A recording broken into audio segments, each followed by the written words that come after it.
बाजारों में करीब करीब 200 अंकों की गिरावट है। 1% का डिक्लाइन निफ्टी में आपको दिखाई पड़ेगा। सेंसेक्स भी करीब 1% नीचे है। निफ्टी बैंक 1.25% नीचे है। पहली चीज तो बाजार के फ्रंट लाइन की जो गिरावट है उसमें मेजर कंट्रीब्यूशन है निफ्टी बैंक का। दूसरी चीज, निफ्टी बैंक की जो भारी भरकम गिरावट है इसमें मेजर कंट्रीब्यूशन है एचडीएफसी बैंक और आईसीआईसीआई बैंक का। अगर आप कंट्रीब्यूटर लेकर आएंगे तो आपको स्क्रीन पर सिर्फ 4 ही नाम दिखाई पड़ेंगे जो कि एक तरफा बाजार को प्रेशर दे रहे हैं, जिसमें एचडीएफसी बैंक का नाम आता है, आईसीआईसीआई बैंक का नाम आता है, रिलायंस का नाम आता है और साथ साथ इन्फोसिस का नाम आता है, या फिर जो मेजर कंट्रीब्यूटर के तौर पे है निफ्टी के फॉल के।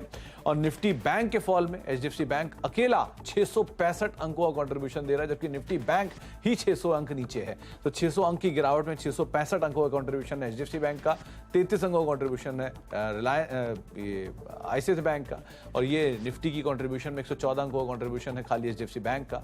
रिलायंस 33 अंकों का कंट्रीब्यूशन और आईसीआईसीआई बैंक 10 अंकों का कंट्रीब्यूशन, यानी कि तीनों मिलाकर ही अगर आप नजर डालेंगे तो करीब करीब 175-170 अंकों का कंट्रीब्यूशन इन तीनों की तरफ से आता हुआ दिखाई पड़ रहा है। और भारतीय एयरटेल अभी ये प्रेशर और एक्सटेंड हुआ है, और इन्फोसिस दोनों मिला के करीब 15 अंकों का कंट्रीब्यूशन ये भी दे रहे हैं। सामने axis bank, Bajaj finance, power grid, TCS, AU bank, ये कुछ ऐसे नाम हैं जो कि एटलीस्ट थोड़ा बहुत मूव दे रहे हैं निफ्टी बैंक को भी और साथ साथ निफ्टी को भी। तो यहां से कंट्रीब्यूशन आता हुआ दिखाई पड़ रहा है। हमारे साथ शिल्पा राउत मौजूद हैं प्रभुदास लीलाधर से बातचीत करने के लिए। शिल्पा मैम नमस्कार, स्वागत है कार्यक्रम में।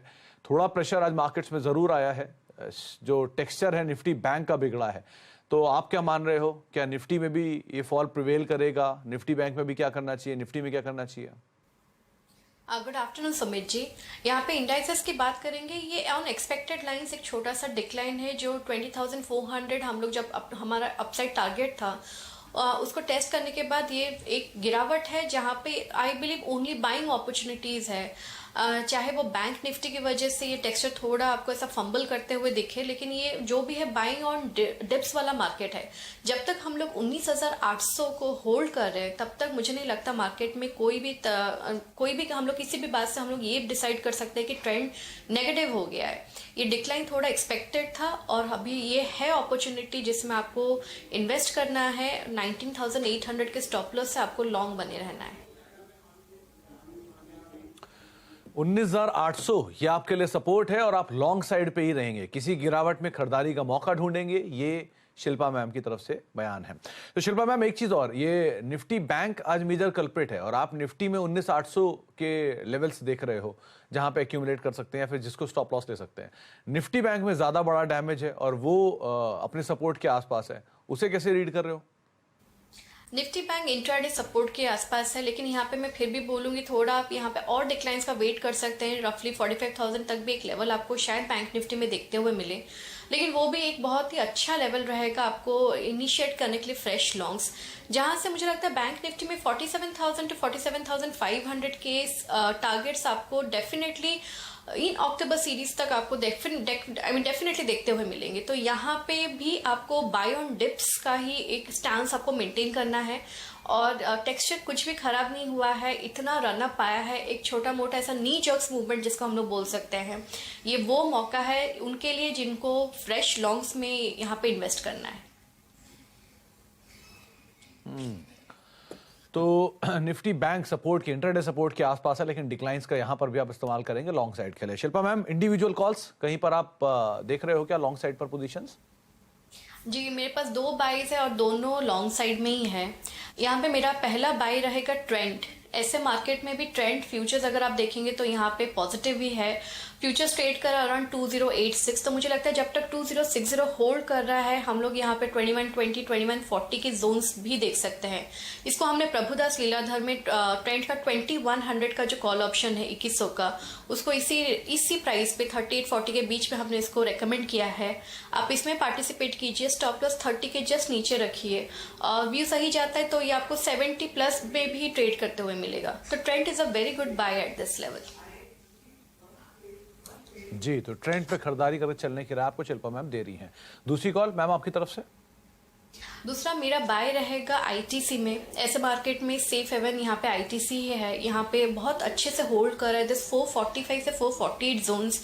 इसमें मल्टीपल सपोर्ट्स लिया है आईटीसी ने, तो ऐसे मार्केट में ये बहुत ही फेवरेबल रिस्क रिवॉर्ड में है। यहाँ पे 448 के स्टॉप लॉस से आप फ्यूचर्स में स्टे लॉन्ग। यहाँ पे टारगेट्स ऑफ 470 475 आपको बहुत ही जल्द देखते हुए मिलेंगे। आप इसको 455 या 460 के कॉल ऑप्शंस में भी आप इसमें पार्टिसिपेट कर सकते हैं। 455 का कॉल ऑप्शन 5-5.5 में ट्रेड कर रहा है, आप इसमें भी पार्टिसिपेट कर सकते हैं। ₹2.80 का स्टॉप लॉस मेंटेन कीजिए, यहाँ पे भी आपको अच्छे गेन्स मिलेंगे। तो आईटीसी करीब 453-54 पे कामकाज कर रहा है और ट्रेंड, इन दोनों के ऊपर आप फोकस कर सकते हैं। आगे भी शिल्पा हमसे हम बातचीत करेंगे, लेकिन पहले कुछ mid cap gainers, mid cap losers आपकी स्क्रीन पर आते हुए दिखाई पड़े हैं। किस तरह की ताज़ा स्थिति यहां पर देखने को मिल रही है। हालांकि मिड कैप इंडेक्स में आज प्रेशर है और स्मॉल कैप इंडेक्स में भी आज प्रेशर देखने को मिल रहा है। स्मॉल कैप ज्यादा अंडर परफॉर्म कर रहा है, 1% के आसपास गिरावट वहां पर है। Mid cap flat to negative side पर कामकाज करता हुआ दिखाई पड़ रहा है। ये तमाम पीएसयू बैंक जहां पर आज गिरावट देखने को मिल रही है, Indian overseas bank, UCO bank, bank of Maharashtra, central bank, ये बीते सत्र यानी कि सोमवार के आउट परफॉर्मर थे। आज प्रॉफिट टेकिंग यहां पे आते हुए दिखाई पड़ रही है। 3.5-5% तक का फॉल है। फार्मा शेयरों में बिकवाली है तो Panacea biotech, Zydus life, Unichem lab, GSK pharma 1.25% से लेकर 3.5% तक का डिक्लाइन यहां पर भी आता हुआ दिखाई पड़ रहा है।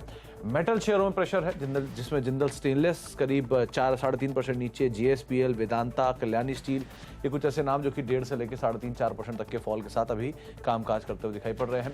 आज रियल्टी में भी प्रेशर है, 1.5 से लेकर 2% तक का डिक्लाइन तमाम रियल्टी स्टॉक्स में है। ओबरॉय, कोल्टे, ब्रिगेड, महिंद्रा लाइफ, ये बीते सत्र के आउट परफॉर्मर थे, तो थोड़ा सा प्रेशर यहां पर आज भी बनता हुआ दिखाई पड़ रहा है। लेकिन मिड कैप में गेनर्स में M&M फाइनेंशियल का नाम है, जेएसडब्ल्यू एनर्जी तेजी में है, 2.5% तेजी यूनियन बैंक में भी है और वोडाफोन आइडिया न्यूज फ्लोस के बीच में 2.25% ऊपर है। बिकवाली आज सेंट्रल बैंक ऑफ इंडिया में, मैक्स हेल्थ केयर में, पेटीएम 2.5% नीचे और डालमिया भारत। पूरा सीमेंट पैक आज करीब 3-3.25% के फॉल के साथ अभी कामकाज करता हुआ दिखाई पड़ रहा है। यहाँ पर भी कुछ हद तक प्रेशर जो है वो बना हुआ है। तो ओवरऑल आज जो बिकवाली है वो यहाँ पर देखने को मिल रही है, खास तौर से ब्रॉडर मार्केट्स के अंदर, जिसमें मिड कैप के सेलेक्टिव पीएसयू बैंक्स के अंदर दबाव है, फार्मा में दबाव है, मेटल में दबाव है, रियल्टी में दबाव है। इसके अलावा आज थोड़ा बहुत जो सपोर्ट मार्केट के अंदर आता हुआ दिखाई पड़ रहा है वो डाइवर्सिफाइड स्पेस से आता हुआ दिखाई पड़ रहा है। लेकिन एक और बड़ा अपडेट, जहां पे कनाडा के साथ बिगड़ते राजनीतिक रिश्तों का कारोबारी रिश्तों पर तत्काल असर पड़ने की संभावनाएं कम है। सूत्रों के मुताबिक कनाडा के साथ कारोबारी मोर्चे पर तत्काल कोई सख्त कदम उठाने की संभावना नहीं है। इस खबर पर और ज्यादा डिटेल लेते हैं, हमारे साथ लक्ष्मण रॉय मौजूद भी हैं ये तमाम डिटेल के साथ। लक्ष्मण जी, आज सुबह से ये बज़ बना हुआ है कि तमाम कनाडा पेंशन फंड जो हैं वो शायद कुछ माल बेच रहे हैं, कुछ अलग अलग स्टॉक्स को लेकर भी। ये बज़ के बीच में स्टॉक्स में प्रेशर भी है, क्या डिटेल है आपके पास?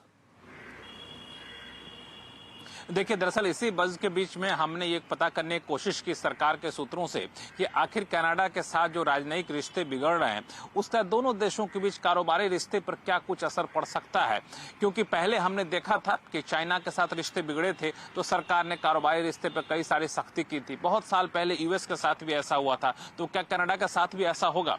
तो यहाँ पे जब हमने सूत्रों से बात की, संबंधित अधिकारियों से बातचीत की, तो उन्होंने जो मुझे बताया उससे ये सेंस मिल रहा है कि तत्काल, जी हाँ शब्द इस्तेमाल कर रहा हूं, तत्काल दोनों देशों के बीच कारोबारी रिश्ते के मोर्चे पर कोई भी सख्त कदम उठाने की तैयारी में सरकार नहीं है। या फिर इसको दूसरे शब्दों में कहें कि भारत और कनाडा के बीच कारोबारी पहलू पर भारत सरकार की तरफ से कोई सख्त कदम तत्काल उठने की संभावना नहीं है। फिलहाल सरकार वेट एंड वॉच की स्थिति में है, ये देख रही है कि आने वाले दिनों में कनाडा का रुख कैसा रहता है। जैसा कि हमने वीकेंड में देखा, कनाडा के प्रधानमंत्री की तरफ से पहले तो बड़ा सख्त बयान आया, फिर शाम होते होते बयान ये आया कि हम दोनों देशों के बीच रिश्ते बहुत बिगाड़ना नहीं चाहते, एस्केलेट नहीं करना चाहते, हम चाहते हैं सिर्फ भारत सरकार गंभीरता दिखाए। तो एक नरमी तत्काल 12 घंटे के भीतर कनाडा सरकार की तरफ से देखने को मिल गई। लेकिन दोनों देशों की तरफ से, पहले कनाडा की तरफ से भारत के राजनयिक को निकाला गया, अब भारत की तरफ से कनाडा के राजनयिक को निकाला गया, तो स्थिति तनावपूर्ण बने हुए हैं। लेकिन ये तनावपूर्ण स्थिति सिर्फ और सिर्फ राजनीतिक रिश्ते तक ही अभी सीमित है। और ये दोनों देशों के बीच कारोबार के लिहाज से देखें तो एक्सपोर्ट इंपोर्ट $4 बिलियन का एक्सपोर्ट होता है तो $4 बिलियन का इंपोर्ट होता है। भारत से Canada consumer goods, garment, engineering goods का एक्सपोर्ट होता है, तो भारत में कनाडा से फॉसिल फ्यूल, फर्टिलाइजर, कोक जैसे सामान वहां से इंपोर्ट होते हैं। लेकिन उससे ज्यादा बड़ी बात यह है कि भारत में 600 से ज्यादा कंपनियां, जिसमें बम्बार्डियर भी शामिल हो, कनाडा की हैं, जो भारत में अपने अपने अच्छे प्रेजेंस, अच्छे निवेश कर चुकी हैं। भारत की टीसीएस, इन्फोसिस, विप्रो जैसी 30 से ज्यादा कंपनियां हैं जो कनाडा में अपने निवेश कर चुकी हैं, वहां रोजगार देती हैं। दोनों देशों के बीच एफडीआई बहुत नगण्य है, तो कारोबारी मोर्चे पे कोई सख्त कदम उठता भी है तो नॉन टैरिफ बैरियर जैसे उठेगा, लेकिन अभी नहीं उठ रहा है। अभी कोई इस पर सरकार विचार नहीं करिए, वेट एंड वॉच की स्थिति में। तो दो शब्द जो कि लक्ष्मण जी की पूरे सेंटेंस में क्रूशियल थे। पहला कि तत्काल, अभी कोई ऐसा फैसला नहीं लिया जा रहा। दूसरा, वेट एंड वॉच मोड के अंदर है, तो अगर कोई भी स्थितियां खराब होती हैं, सिचुएशन, उसके हिसाब से फैसला लिया जाएगा, लेकिन तत्काल के लिए इसका कोई खास इंपैक्ट आप नहीं मान के चलेंगे। लेकिन ये भारत कनाडा के बीच में जिस बज़ की मैं बात कर रहा था कि भारत कनाडा के बीच राजनीतिक तल्खी के बीच पूरे बाजार की नजर उन कंपनियों पर है जिनमें कनाडा की कंपनियों के निवेश किया गया है। कौन सी ये कंपनियां हैं, क्या है ऐसा अपडेट, इनमें क्या इंपैक्ट हो रहा है, ये सब बातें हर्षदा से हम जान लेते हैं। तो हर्षदा, ये सुबह से ही बस बना हुआ है और बहुत सारे कनाडा पेंशन फंड, इनफैक्ट 5-7 तो बड़े प्रोमिनेंट पेंशन फंड्स हैं जो कि इंडिया में इन्वेस्ट करते हैं अलग अलग कंपनीज में। क्या डिटेल आपने निकाली, कौन कौन सी कंपनियां हैं, किस तरह का इंप्लीकेशन है इसका? जो सबसे प्रमुख पैसा आता है वो कनेडियन पेंशन फंड और ओंटारियो पेंशन फंड की तरफ से आता है भारतीय बाजार में। और कनेडियन पेंशन फंड सिर्फ लिस्टेड ही नहीं, कई अनलिस्टेड प्लेयर्स में भी निवेश कर चुका है। तो हमने दरअसल वो सूची आपके लिए निकाली है जो लिस्टेड प्लेयर्स है जहां पर अभी भी कनेडियन पेंशन फंड का निवेश है। इसमें से कुछ आपको पुरानी बैंक दिखाई देंगे और कुछ नई लिस्टेड कंपनियां हैं। डिलीवरी के साथ शुरुआत करते हैं क्योंकि सबसे ज्यादा एक्सपोजर कनेडियन पेंशन फंड का वहीं पर है। इनफैक्ट आईपीओ के दौरान 7% तक की हिस्सेदारी थी जो अब 6% पर है और वैल्यू टर्म्स में आप देखिएगा करीब करीब 1878 करोड़ तक का इन्वेस्टमेंट आया हुआ है। दिग्गज बैंकों की अगर बात करें तो कोटक महिंद्रा बैंक करीब 2.5% तक का हिस्सा कनेडियन पेंशन फंड का इस इकाई में है और ये 9,500 करोड़ के ऊपर का आंकड़ा है। इंडस टावर में भी करीब 2-2.25% तक की हिस्सेदारी कनेडियन पेंशन फंड की है, 1085 करोड़ तक इसका वैल्यूएशन है। वहीं अगर आप देखें पेटीएम, नाइका और जोमैटो के केस में और इत्तेफाक से तीनों के केसेस में जब इन कंपनियों के आईपीओ आए थे, एंकर निवेशक कनेडियन पेंशन फंड था, उसने एक एंकर निवेशक की भूमिका निभाई थी। पेटीएम में इस समय 1.76% तक की हिस्सेदारी है, 950 करोड़ से ज्यादा की वैल्यू है उस पर्टिकुलर हिस्से की। नाइका में 1.47% तक का हिस्सा कनेडियन पेंशन फंड इस समय होल्ड करता है और जोमैटो में करीब 2.36% तक का हिस्सा होल्ड करता है, वो लगभग 2078 करोड़ तक की वैल्यू है। यही नहीं, यहां पर विप्रो, इन्फोसिस और आईसीआईसीआई बैंक में भी कनेडियन पेंशन फंड का हिस्सा है। जो वैल्यू है वो करीब करीब $12 मिलियन के आसपास की है विप्रो के केस में। इन्फोसिस के लिए करीब 21 से 22 करोड़ के बीच है और आईसीआईसीआई बैंक की भी हिस्सेदारी जो कनेडियन पेंशन फंड की है वो करीब $10 मिलियन पर वैल्यूड है। ध्यान रहे, कनेडियन पेंशन फंड बड़े पैमाने पर दरअसल कई इंफ्रा प्रोजेक्ट्स और कई इंफ्रा कंपनियों में भी यहां पर निवेश कर चुका है और ओंटारियो यहाँ पेंशन फंड ने भी मेंशन किया था कि वो 2030 तक लगभग 300 बिलियन कनेडियन डॉलर तक का इन्वेस्टमेंट भारत में करते हुए दिखाई दे सकते हैं। ये इनके एम्बिशंस हैं। आज इस खबर पर थोड़ी सी जो हम देख रहे हैं माहौल बिगड़ने का डर था, उसका इंपैक्ट कुछ स्टॉक्स में देखने को मिला है, लेकिन डिलीवरी जहां पर सबसे ज्यादा हिस्सेदारी है कनेडियन पेंशन फंड की, वो स्टॉक पॉजिटिव टेरिटरी में ही कारोबार करता दिखाई दे रहा है। तो ये ओवरहैंग के बीच में यहाँ पर आप कुछ स्टॉक्स में दबाव देख रहे हैं। डिलीवरी को अगर साइड भी रख दें, लेकिन बाकी पूरी स्क्रीन लाल है। जोमैटो में प्रेशर है, पेटीएम में प्रेशर है, even Kotak Mahindra bank, ICICI bank जैसे कुछ नाम है जो कि प्रोमिनेंटली इंडिसेस को दबाव भी दे रहे हैं, तो वहाँ पर इंपैक्ट आता हुआ दिखाई पड़ रहा है। बहुत बहुत शुक्रिया हर्षदा, ये तमाम डिटेल्स हमसे शेयर करने के लिए, और सभी शेयरों पर रिएक्शन भी आपको साफ दिखाई पड़ रहा है। एक ब्रेक का वक्त है, ब्रेक के बाद लौटेंगे और कुछ और स्टॉक्स भी हैं, उनसे भी बातचीत करते हैं। हमारे साथ शिल्पा मौजूद है, उनसे भी चर्चा करेंगे छोटे ब्रेक के बाद।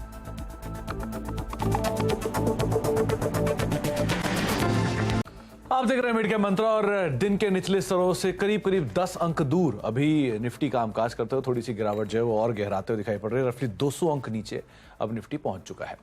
लेकिन डेटा प्रोटेक्शन बिल को लागू करने को लेकर सरकार ने आज एक बड़ी टेक कंपनियों और स्टार्टअप के साथ बैठक की है। सरकार अगले 1 महीने के अंदर डेटा प्रोटेक्शन बिल से जुड़े रूल्स को नोटिफाई कर देगी। कंपनियों ने सरकार को बिल के नियम लागू करने के लिए 18 महीने से 2 साल तक का वक्त देने की मांग रखी है। इस खबर पर और डिटेल के लिए हमारे साथ असीम मनचंदा मौजूद भी हैं। तो असीम, क्या है पूरी डिटेल? देखिए, डाटा प्रोटेक्शन बिल को संसद की मंजूरी मिल चुकी है। अब सरकार इसको लागू करने की दिशा में काफी तेजी से आगे बढ़ रही है। सरकार अगले 1 महीने के अंदर अंदर इससे जुड़े हुए सारे नियमों को नोटिफाई कर देगी। आज सरकार ने सभी स्टेक होल्डर के साथ बैठक की। जितनी भी बड़ी कंपनियां थी या टेक कंपनियां थी, स्टार्टअप कंपनियां थी, उन्होंने सरकार से मांग की कि हमें इसे लागू करने के लिए 18 महीने से लेकर के 2 साल का वक्त दिया जाना चाहिए। हालांकि सरकार ने कहा कि आपको इतना वक्त नहीं दिया जा सकता, इसके ऊपर काफी काम पहले ही किया जा चुका है। आपको 1 साल का वक्त दिया जाएगा, आप 1 साल के अंदर इसको लागू कीजिए।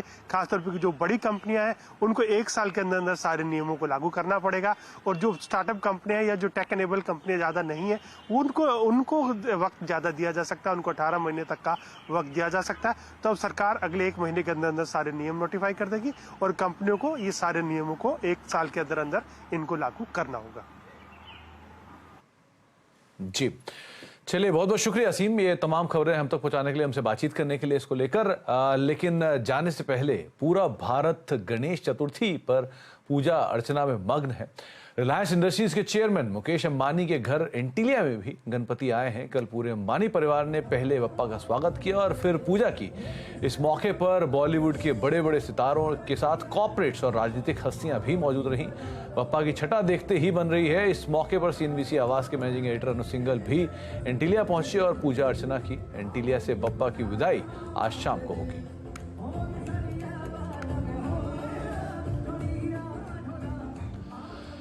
फिलहाल मिटका मंत्रा में इतना ही, लेकिन आगे नो योर कंपनी में आज हम बात करेंगे साई सिल्क्स के फाउंडर प्रसाद चलावड़ी और सीनियर VP भारद्वाज राचपंडागुगु से, और उनसे चर्चा करेंगे खास तौर से IPOs को लेकर किस तरह की डिटेल्स हैं और क्या एक्सपेंशन प्लान है। सब पे बातचीत होगी छोटे से ब्रेक के बाद।